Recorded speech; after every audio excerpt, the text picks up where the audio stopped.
रमेश बिगुड़ी का इस्तीफा नहीं हुआ, क्यों? तो आप इस्तीफा चाहते हो? निश्चित रूप से कांग्रेस पार्टी रमेश बिगुड़ी का इस्तीफा मांग रही है और जब तक इस्तीफा नहीं हो जाता तब तक हम खड़े हैं। हम आर.एन. मिश्रा जी से जानने की कोशिश करते हैं कि उन्हें ऐसा बयान देने की क्या जरूरत आन पड़ी। भारतीय जनता पार्टी और आरएसएस के संस्कार हैं, ये एक बार नहीं, इससे पहले सोनिया जी, मनमोहन सिंह जी को और कल दानिश अली को, जो एक मुसलमान को भरी संसद में, नई संसद थी, हम लोगों ने सोचा था कि मोदी जी और उनकी भारतीय जनता पार्टी के सांसद की सोच बदलेगी। जो घटिया सोच उनकी थी वही नई संसद में भी उन्होंने दिखाई। एक मुसलमान को कठुआ, आतंकवादी और तमाम ऐसे शब्द उन्होंने बोले, खालिस्तानी, पाकिस्तानी। राजनाथ सिंह ने खेद जताया तो है। खेद जताने से क्या होगा? लोकसभा स्पीकर कह रहे हैं दोबारा गलती मत करना। क्या ये स्कूल के बच्चे हैं? मुझे बताइए, क्या ये स्कूल के बच्चे हैं? ये एक देश के सांसद हैं, इनकी आवाज पूरे देश में गूंज रही है। एक ये संसद का अपमान हुआ है, देश का अपमान हुआ है। प्रधानमंत्री ने माफी नहीं मांगी, अभी तक रमेश बिगुड़ी का इस्तीफा नहीं हुआ, क्यों? तो आप इस्तीफा चाहते हो? निश्चित रूप से कांग्रेस पार्टी रमेश बिगुड़ी का इस्तीफा मांग रही है और जब तक इस्तीफा नहीं हो जाता तब तक हम खड़े हैं। कोई नहीं गया दानिश अली से मिलने, हमारे नेता राहुल गांधी दानिश अली से मिलने उनके आवास भी गए।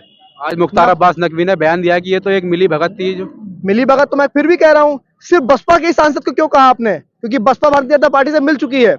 मुख्तार अब्बास नकवी को आपने नहीं कहा, शाहनवाज हुसैन को आपने नहीं कहा। ये भाजपा के सांसद हैं, क्या वो मुसलमान नहीं है? कि वो कटवा नहीं है?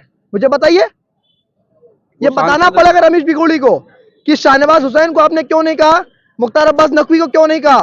तमाम आपके भारतीय जनता पार्टी के नेता मुसलमान हैं, उनको आपने क्यों कहा, क्यों नहीं कहा? सिर्फ दानिश अली को क्यों कहा?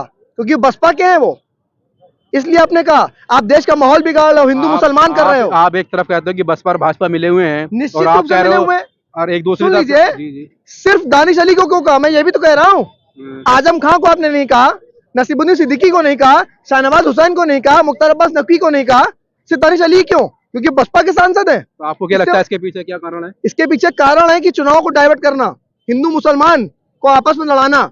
इनके सांसद कह रहे हैं, प्रज्ञा ठाकुर का बयान आया, आपने सुना होगा कि सब कुछ ठीक है, मैं उनके साथ खड़ी हूँ। ये बयान इनके सांसद के हो सकते हैं?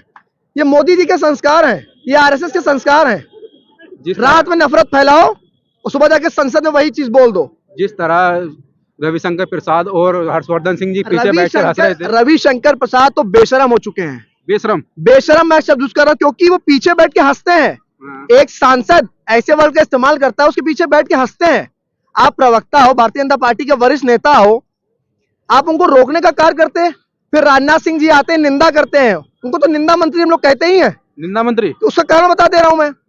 कहीं कुछ भी हो जाए, गाड़ी भी लड़ जाए तो राजनाथ सिंह का ट्वीट आ जाएगा इसकी मैं निंदा करता हूं। उसका तो निंदा करना बुरी बात है क्या? सिर्फ निंदा करने से कार्य होगा? यही अगर कोई बयान कोई विपक्ष का नेता देता, शायद अब तक इस्तीफा हो गया होता और शायद सदस्यता रद्द करने का कार्य शुरू हो गया होता। मुझे बताइए, राहुल जी ने सिर्फ अडानी का मामला उठाया था तो सदस्यता रद्द कर दी गई।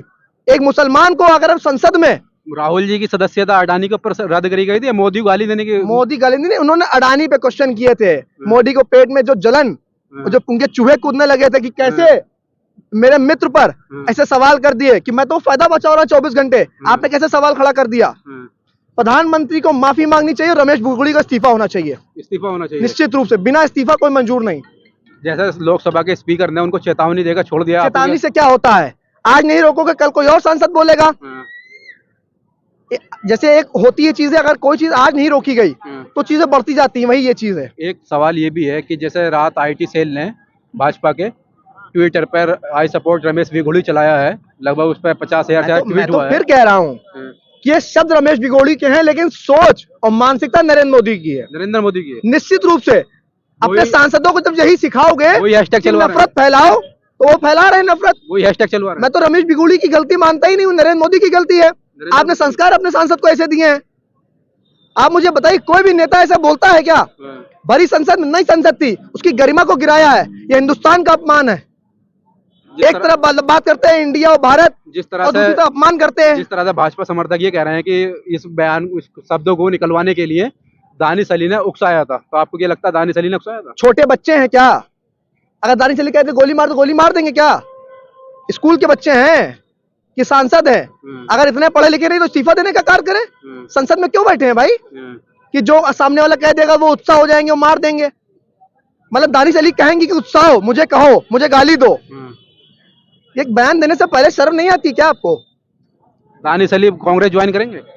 ज्वाइन करें ना करें, लेकिन दानिश अली ने कल कह दिया है कि अगर इनका इस्तीफा नहीं है, माफी नहीं मांगे तो मैं सदस्यता रद्द कर दूंगा, मतलब अपनी सदस्यता वो कर दूंगा। कहाँ कहा है? आपने बयान नहीं सुना है, शायद गोदी मीडिया आप भी हैं, अच्छा, तो आपको भी कह रहा हूँ, आप भी गोदी मीडिया की तरह कार्य कर रहे हैं। आपने बयान देखिए पहले। कल वो रो रहे थे कौन दानिश अली, रोने का कार्य किया क्या भारतीय जनता पार्टी के सांसद ने?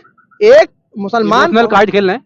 कार्ड तो भारतीय जनता पार्टी खेल रही है, आपस में लड़ाई रही हिंदू मुसलमान को। अच्छा, चुनाव बात हो रही थी महिला आरक्षण पे, हाँ। महिला आरक्षण तो ला नहीं पाए, कानून बना दिया लेकिन लागू नहीं कर पाएंगे, उसका कारण बता दे रहा हूँ। एक सवाल ये है कि जैसे सरकार ने ढोल पीटा था कि इस संसद के विशेष सत्र में बहुत कुछ हो सकता है, पूरे देश के अंदर एक हाइप क्रिएट कर दी गई, तो आपको लगता है कि ये फुसफुस हो गई थी संसद की जो विशेष अरे सत्र मोदी जी की बात को सीरियस कौन लेता है? पहले मन की बातों को बहुत लोग सीरियस सुनते थे, हाँ, आते हैं मन की बात बोलते चले जाते, कौन सुनता? कोई नहीं सुनता। कोई नहीं सुनता, अब रिक्शे वाला भी कहने लगे आगे बढ़ो, कोई मतलब नहीं इस आदमी का, कोई मतलब नहीं कोई है। मतलब नहीं, देश की जनता भरोसा क्या जता रही है? कोई भरोसा नहीं। हिमाचल और कर्नाटक अभी झांकी है, 24 अभी बाकी है। गुजरात क्यों नहीं बताते आप? गुजरात में क्या हुआ बताइए? कांग्रेस एक सुपड़ा साफ हो गया। कोई दिक्कत नहीं है, हैं? फिर लड़ेंगे, जीतेंगे, जनता का जनाधार हम लोग के साथ है। हाँ, तो भाजपा भी कर्नाटक और हिमाचल, मोदी जी ने इतनी भारी भरकम रैली करी, इतना झूठ बोला, जुमला फेंका, जनता वहां की झांसे में नहीं आई। जनता जाग चुकी है, युवा जाग चुका है। राजस्थान में परिवर्तन होगा? परिवर्तन ही संकल्प है, कांग्रेसी विकल्प है, कांग्रेसी विकल्प है। निश्चित।